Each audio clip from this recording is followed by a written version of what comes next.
Chuvalchang yegan ba'zi kasallar. Chuvalchangdan nima foyda? Chuvalchang yeyverarkan tizza bo'g'imi uchun.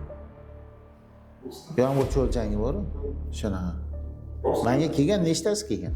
Men Berdiyev Bunyod Toshboyevich 12 yillik tajribaga ega bo'lgan oliy toifali travmatolog ortoped shifokoriman. Hozir men sizlar bilan tizza bo'g'imida og'riqlar haqida gaplashamiz.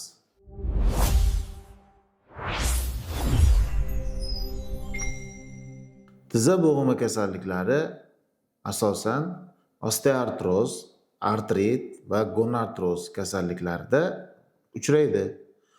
Osteoartroz kasalligi tizza bo'g'imini bo'g'im yemirilishi, yallig'lanishi natijasida kelib chiqadigan kasallik.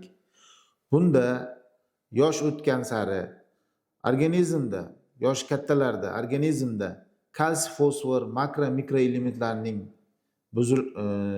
buzilishi natijasida kelib chiqadi bo'g'imda tog'ay qismini yemirilishi va tog'ayda astafit paydo bo'ladi va bo'g'imda og'riqlar, yallig'lanishlar bo'g'im yuzasiga to'liq tarqab, bo'g'imda yallig'lanish, og'riq jarayoni kuzatiladi. Ikkinchi kasallik bu artrit, ya'ni bu autoimmun kasalliklar natijasida, masalan, revmatizm yoki turli xil infeksion kasalliklarda, bruselloz degan kasalliklarda bo'g'imlarda og'riq bilan kechadi.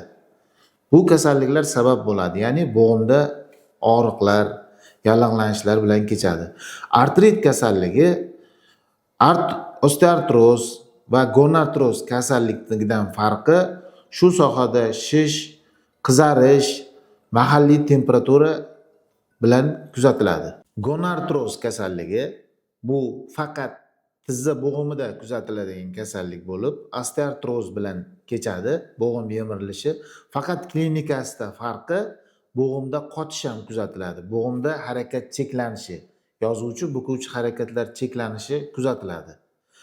Bu kasalliklar travmalardan keyin, doimiy yuklamadan so'ng, yosh o'tgan sari ortishi bilan kuzatiladigan kasalliklar hisoblanadi.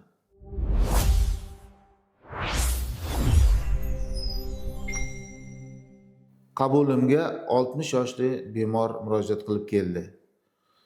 Kelib chiqish sababi zinadan chiqayotganda bo'g'imlarda og'riq paydo bo'lgan. Bemorimiz mahalliy davolangan, tavobat yo'li bilan davolangan bat mahsulotlarni iste'mol qilgan, kollagenlar iste'mol qilgan, bo'g'imlariga karam bilan bog'lab davolanib ko'rgan. Lekin bemorda og'riqni qolish kuzatilmagan, tuzalmagan, yaxshi effekt olmagan. Bemor bizga kelib murojaat qildi. Bo'g'imlarda MRT tekshiruvini o'tkazganimizda bo'g'imlarda 2-3 daraja osteoartroz borligi aniqlandi.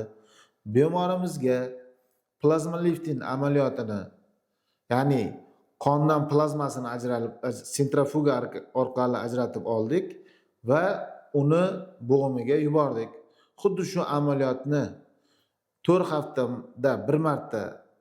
haftada har haftada bir martadan qaytarib bordik va bemorimizda og'riqlar to'liq yo'qoldi. Bemor hozir yaxshi, bo'g'imlar to'liq harakatda, o'zini yengil va sog'lom his qilmoqda. Sizda ham bo'g'imlarda og'riqlar kuzatiladigan bo'lsa, travmatolog, ortoped shifokoriga murojaat qiling. Bizni yo'qotib qo'ymaslik uchun obuna bo'ling.